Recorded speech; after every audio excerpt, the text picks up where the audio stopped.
Pois bem, nós vimos na nossa aula anterior que algumas medições em relação ao comprimento, massa, né, não podem ser expressas com os números inteiros. Nós vimos lá que é preciso, às vezes é necessário, usar a medida com números fracionários, e aí é onde entram os números racionais. Nós vimos na aula anterior que todo número escrito na forma A sobre B, ele é um número... Todo número escrito na forma A sobre B, com esse A e B inteiros, né? E esse B diferente de zero, eles se encaixam aí dentro dos números racionais, não é isso? Dentro dos números racionais. E aí nós vimos que todo número decimal finito ou infinito, periódico, que são as dízimas, os números inteiros, todos eles são racionais.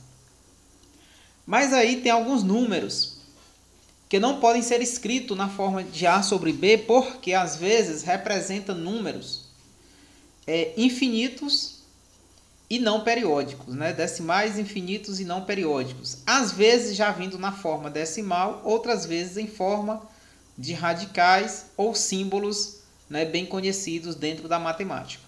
Alguns números bem conhecidos, como por exemplo o π, que é bem conhecido na matemática.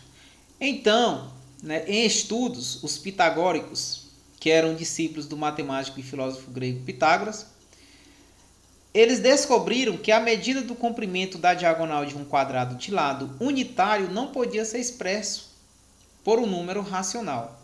Observe que aqui a gente tem um quadrado, tá? Esse quadrado, uma unidade de área, uma unidade aqui de área.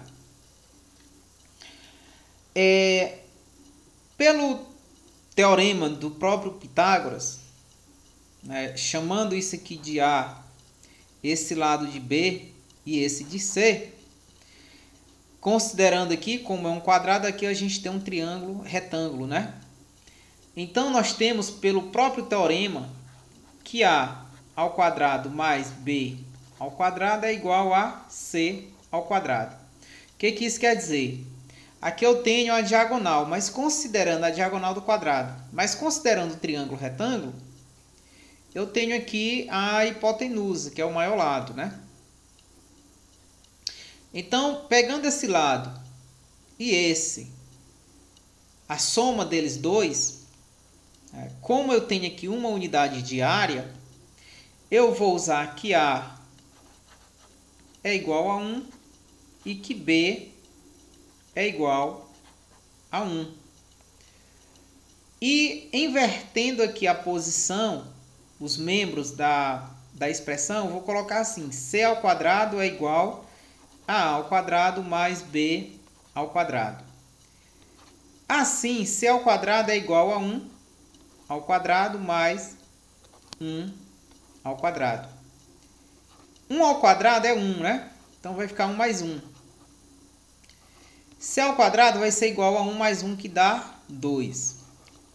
Pessoal, nós estudamos lá dentro das potências, que eu tenho aqui, por exemplo, eu vou colocar aqui x ao quadrado igual a 9. Considerando aqui só números positivos, eu vou trabalhar só com os positivos, porque que eu estou trabalhando com comprimento, né?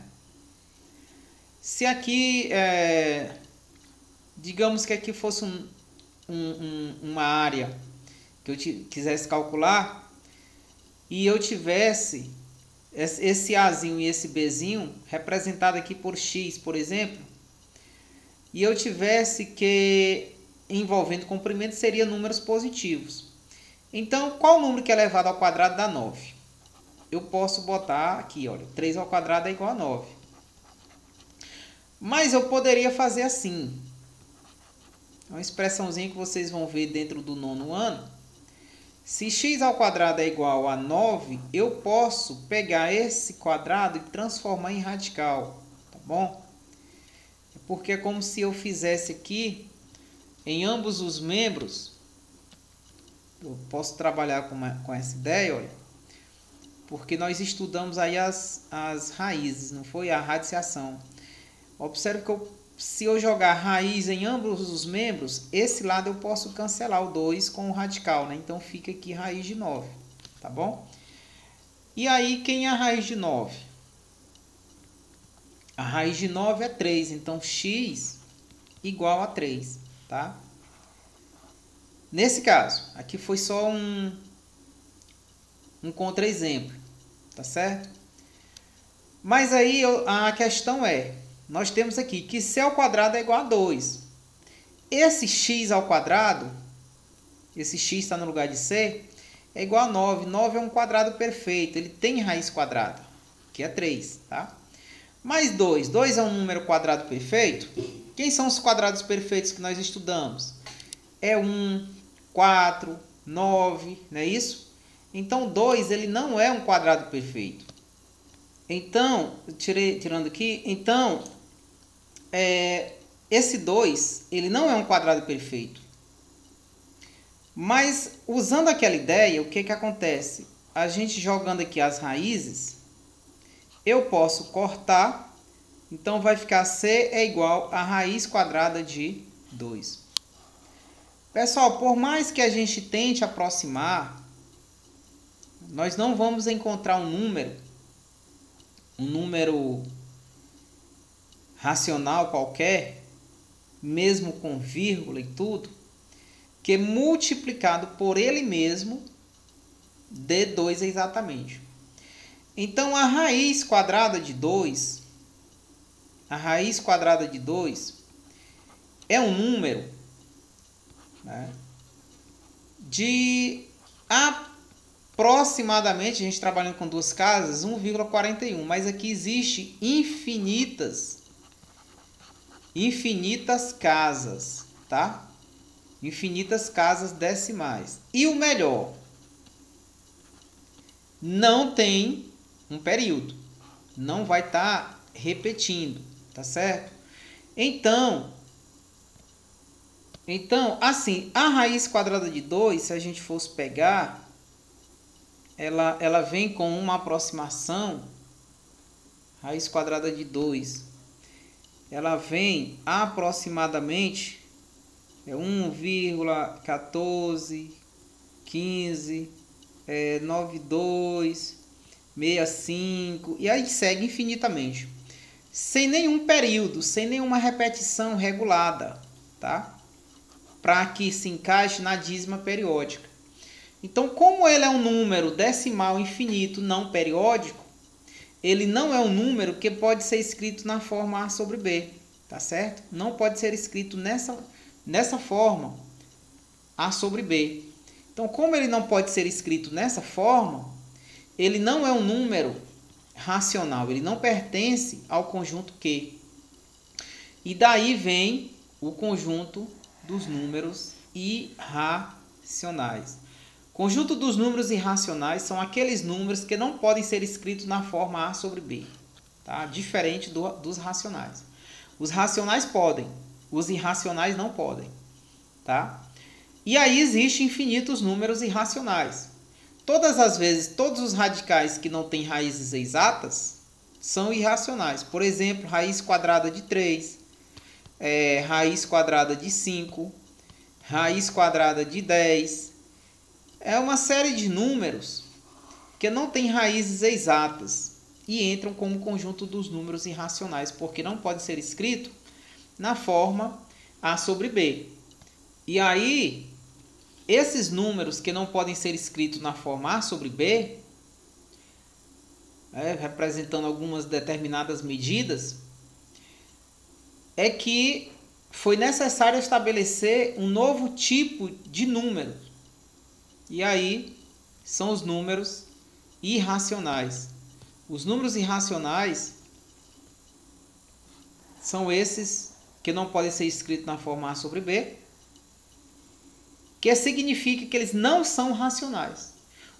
Ou seja, lá no finalzinho do vídeo anterior, eu falei aí para vocês, que os números eles podem ser racionais ou irracionais.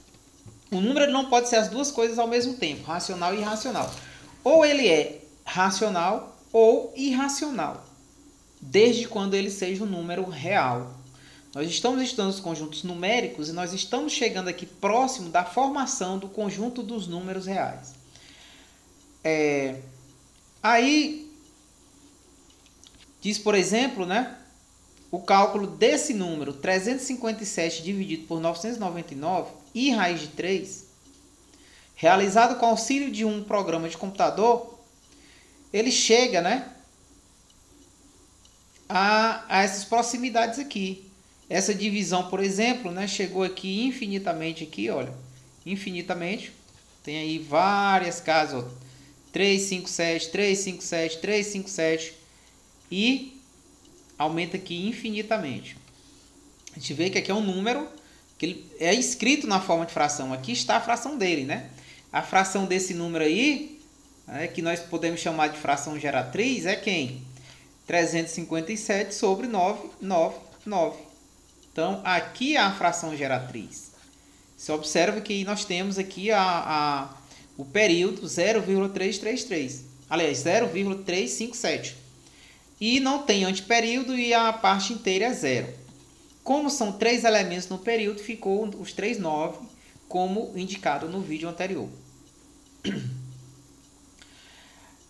E aí tem essa observação. Já o cálculo de raiz de 3, olha o que deu aí. 1,73, 20, 50, 80, 60, 75, 68. Você observa que não tem um período, ela não se repete constantemente. Então, isto deixa o número infinito não periódico. Então, isso daqui, periódico, isso daqui é um número infinito não periódico, é um número irracional. Aí, no caso, é uma proximidade, a gente acaba aproximando, quando trabalhamos com duas casas decimais, a raiz quadrada de 7, aproximadamente 1, a raiz quadrada de 3, aproximadamente 1,73. Mas isso é uma aproximação. Então, os resultados desse número i de raiz de 3 são números que possuem infinitas casas decimais. Acima estão representados. Só que existe uma diferença entre eles, né? O número gerado dessa fração, ele é racional, e o de raiz de 3, ele é não periódico, ele é irracional. Então, nós temos os números aí, o conjunto i dos números irracionais.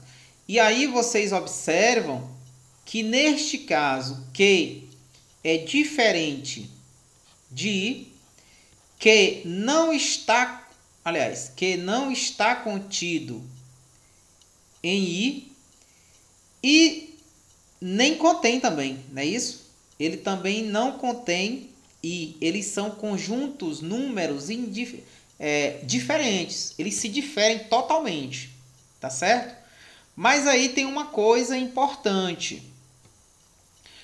Quando nós juntamos, deixa eu pegar aqui outra caneta.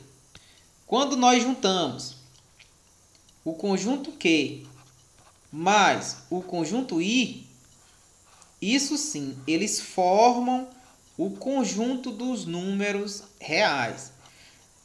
O que são os números reais? São aqueles números existentes, formados pelos números naturais, os números inteiros, os números racionais e os números irracionais. Aqueles números existentes. O que é real, pessoal? Aquilo que existe, né? Então, esses números, tanto o conjunto Q, que é dos racionais, como o conjunto I, eles existem. Você não pode dizer que não existe raiz quadrada de 3.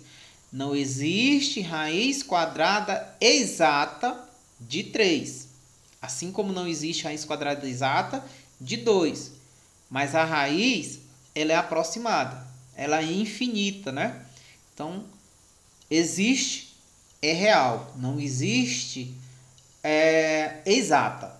Então temos essa diferença. Muitas vezes até o professor dando aula ele diz: não existe raiz quadrada de 3, raiz quadrada de 8. Mas ali ele quer dizer o seguinte: não existe raiz quadrada exata, tá certo? Então aí nós temos o conjunto dos números, esse conjunto dos números irracionais, ok? Representado aí pela letra I, como vocês podem ver, tá certo? E aí nós vamos ver o conjunto dos números. Deixa eu ver aqui. O conjunto dos números reais agora, como eu mencionei agora há pouco para vocês, ó. Pegando esses conjuntos aí, esses números anteriores, eles formam aqui o conjunto dos números. Deixa eu ver essa caneta. O conjunto dos números reais, tá certo? Esse conjunto dos números reais, como eu mencionei no finalzinho do vídeo, ele é formado por todos os números anteriormente, por todos os conjuntos anteriormente citados aqui, tá certo? É o conjunto dos números naturais, conjunto dos números inteiros, conjunto dos números racionais e, por fim, nós tivemos aí o conjunto dos números racionais e vimos os irracionais. Quando nós juntamos todos esses conjuntos, tem um pequeno aqui nessa página, mas não é problema, não vai atrapalhar também a visibilidade, que não era para ter saído esse maisinho aí. Aqui nós temos essa formação aqui, olha. Conjunto N está contido no conjunto Z, que é dos inteiros, e o conjunto Z, por sua vez, está contido aqui no conjunto Q, dos racionais. Ao reunirmos todos os números racionais e todos os números irracionais, obtemos o conjunto dos números reais. É onde eu coloquei lá aquela expressão Q mais I, né? Igual a R, ou seja, formando aí o conjunto dos números reais. Nós temos a representação aqui através do diagrama, né? O diagrama aqui, ele está indicando aqui no centro, olha, o conjunto dos números naturais. Observe que o conjunto dos números naturais está dentro do conjunto dos números inteiros, tá certo? Os inteiros, por sua vez, dentro de Q. Já o Q e o R, eles são totalmente diferentes, olha. Eles não se unem. Eles não têm elementos em comum, tá certo? Se um número qualquer pertence a Q, ele não pertence a R. Por exemplo, vamos supor que X pertence a Q. Então, esse X, ele não pertence, né? Ele não pertence a I. Eu acho que eu falei R. Ele não pertence a I, tá certo? Porque ou o número é racional ou ele é irracional. Agora, importante, que esses dois, eles formam o conjunto dos números reais. E aí, observe essa aqui, olha. O conjunto Q está contido em R e o conjunto I também está contido em R. Então, eu posso afirmar que todo número racional é real. Posso afirmar que todo número irracional é real, ok? E aí temos, né, em alguns casos,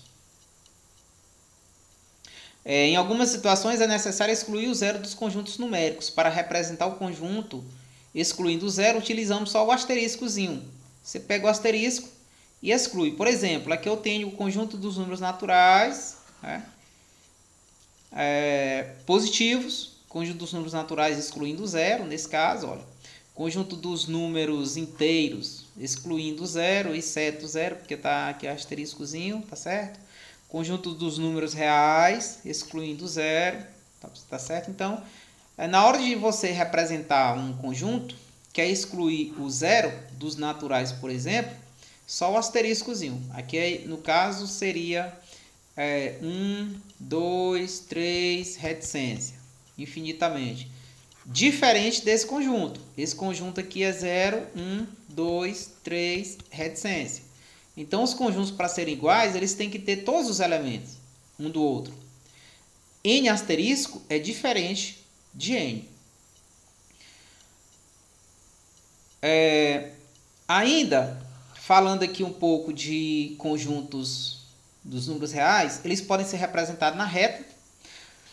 Você vê aqui nessa reta, eu tenho aqui números escritos na forma de fração, que são racionais, números decimais finitos, racionais.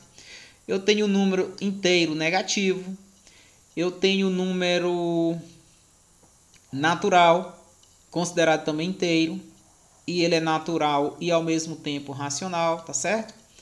Aparece aqui dízimas periódicas, que são escritos na forma A sobre B, outra dízima. Nós temos aqui o número irracional raiz quadrada de 2, o número irracional menos raiz quadrada de 5. Esse também é irracional devido ao raiz de 3, tá certo? Olha só, esse daqui está na forma de fração, mas o A não é um número inteiro, tá certo? Lá diz o seguinte, que são números escritos na forma A sobre B, com A e B pertencente a Z e B diferente de zero.